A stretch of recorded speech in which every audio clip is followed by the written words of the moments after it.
السلام علیکم ناظرین، میں ہوں انیس عارف اور آپ دیکھ رہے ہیں دا انٹرنل ٹروتھ۔ ناظرین، آج پھر سے آپ کے لیے ایک دلچسپ ویڈیو لے کر آئے ہیں۔ آج کی ہماری ویڈیو یقیناً آپ کا لہو بھی گرما دینے کے لیے کافی ثابت ہوگی۔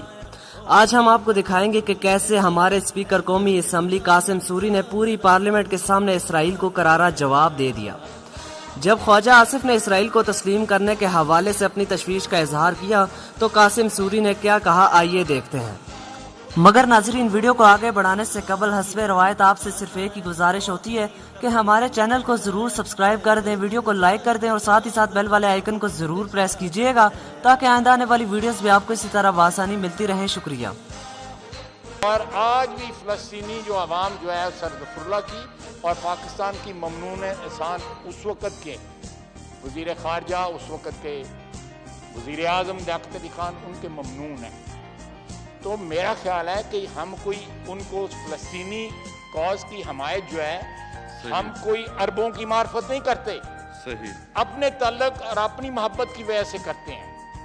تو میرا خیال ہے کہ ان دونوں ایشوز کے اوپر حکومت کا موقف یہاں پہ آنا چاہیے اور کلیئر کٹ موقف جو ہے وہ آنا چاہیے۔ یہ بڑے سینسٹیو ایشوز ہیں۔ بالکل جی، بہت بہت شکریہ۔ پہلے تو میں آپ کو بتاتا چلوں کہ پاکستان اسلامی دنیا میں واحد ملک ہے جو نظریے پہ بنا ہے، اسلام کے نام پہ بنا ہے، اور جہاں تک اسرائیل کا تعلق ہے ہم سب کا دل جو ہے وہ قبلہ اول کے ساتھ دھڑکتا ہے، اور پاکستان میں سمجھتا ہوں کہ کبھی بھی اسرائیل کو ملک نہیں سمجھتا، اس کو ایک قابض سمجھتا ہے۔ ہمارے فلسطین کی سرزمین پر قابض ہیں وہ، اور پوری جدوجہد کریں گے انشاءاللہ۔